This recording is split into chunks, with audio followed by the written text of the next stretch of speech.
Xiao rushes to her brother's aid the moment he is in trouble and strongly demands that he leave with her. The other woman chuckles and suggests that she should remain rather than leaving because their transaction is not yet complete and there is still a great deal for them to talk about. The suggestion is made because the first woman is about to leave. Xiao reassures her brother that she will recover quickly and then informs him that she will remain in their household going forward. On the other hand, Qing defends himself and reacts by knocking the lady to the ground in an act of retaliation and in an effort to get his revenge on her. The woman, who is currently angry, makes an attempt to physically hit the guy, but Qing defends himself and prevents her punch from landing on him. The lady makes an attempt to physically hit the guy. After observing other women's capabilities on that planet, the lady, who was mesmerized by the power that they held, gave the order for her lackeys to begin an assault. She was fascinated by the power that other women on that planet possessed. She had a lot of questions about the authority that other women possessed. After that, Qing executes a one-of-a-kind spin move to take down the two lackeys. Oh my god! From researching and script writing to editing and mastering our best manhwa review channel, I will work hard to roll out the highest quality manhwa entertainment videos twice or more a week. If you like what I do here, please consider supporting the channel. To learn more about how to support the channel, check out the link in the description box down below, and if you can't give or simply don't even feel like it, that's okay too. I am just happy you're here. Thank you so much.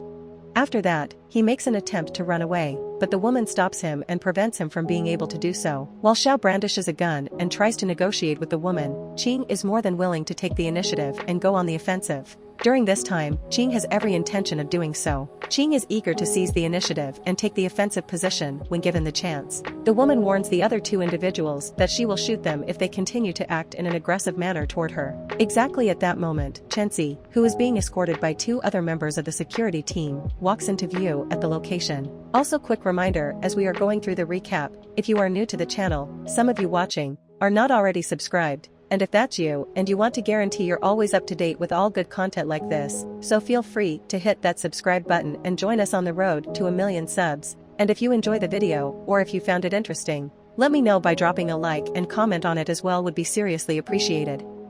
Let's continue.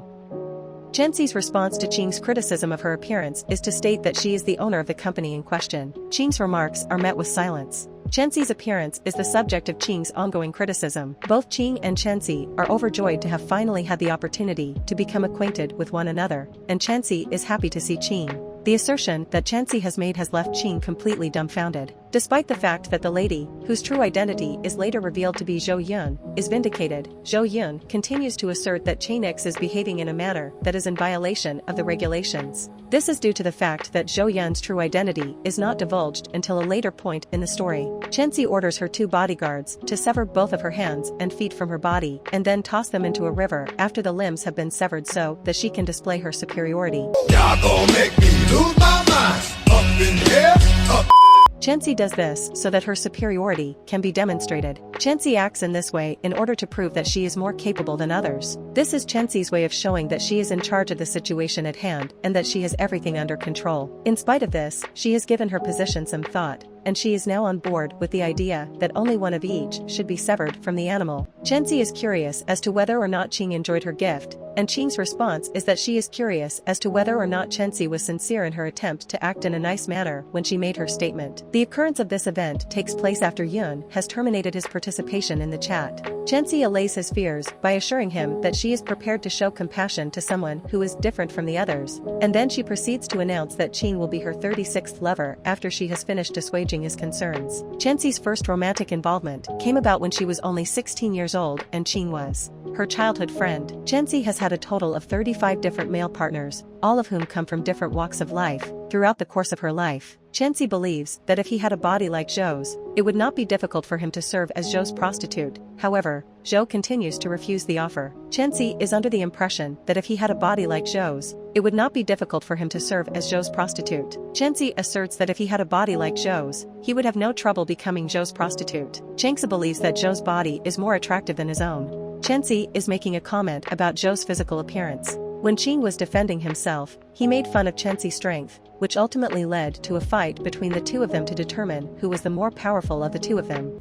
No! God, please, no! No! No!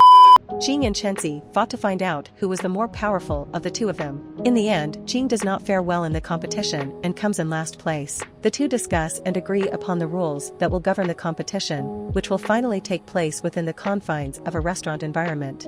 Despite the fact that Qing is awestruck by her skill, he is ultimately successful in spite of the fact that this is the case. Before leaving with his sister, Qing makes it abundantly clear that he expects Chenzi to uphold her end of the bargain and complete the responsibilities that have been assigned to her. Additionally, he makes it clear that he expects Chenzi to carry out the task before he and his sister depart. Despite the fact that he has caused Chenzi annoyance, she still allows him to leave, despite the fact that the current situation is irritating for her. Chenzi reacts angrily by slapping one of her bodyguards and claiming that she hasn't been defeated by him yet, after the bodyguard suggests that she should follow him.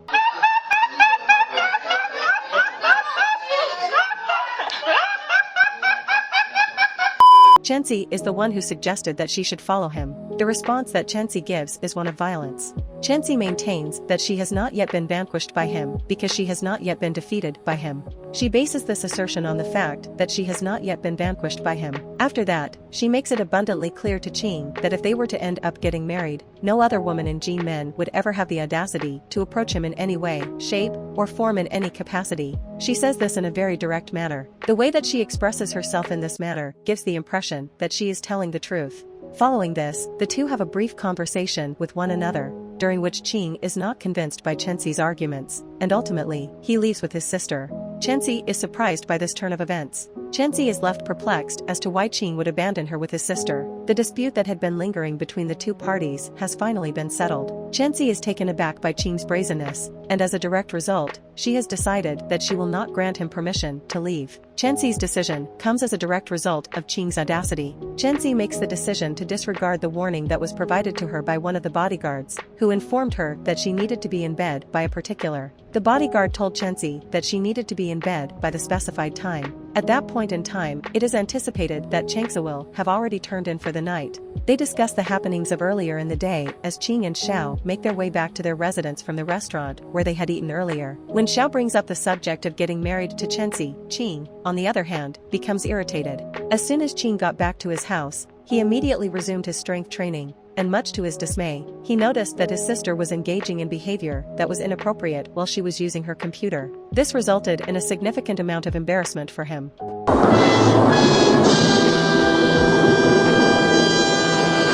The following day at school, Qing runs into his old friend Lin Dong, who is behaving in a very feminine manner toward him. Qing is confused by this behavior. This behavior befuddles Qing, so she tries to avoid him as much as possible. Qing is pondering the meaning of this action in her head. Almost immediately, Qing is able to positively identify him as the individual in question. As soon as Qing hears Dong's effeminate worrying, he is immediately turned off, and as a result, he makes a beeline for the exit in order to get away from the situation and gain some space. 9th chapter. As soon as Qing hears Dong's childish nitpicking, he is immediately turned off, and as a result, he is immediately turned off. Since it appears that he is experiencing a depressive episode, the class president, Oren, has made it a top priority to check up on him because he is concerned that he may be in danger. According to Qing, the only reason he could possibly be worn out is because he is hungry. And this is the only explanation that makes sense. He claims that this is the only reason that he could possibly be worn out. After that, Oren suggests that they eat together, but an unattractive lady immediately shoots down his suggestion. After that, Oren suggests that they eat together. After that, Oren suggests that the three of them eat together at a meal. The woman swings her fist at Qing, but he quickly knocks her unconscious and throws her to the ground, preventing her from completing her attack and rendering her unable to continue fighting.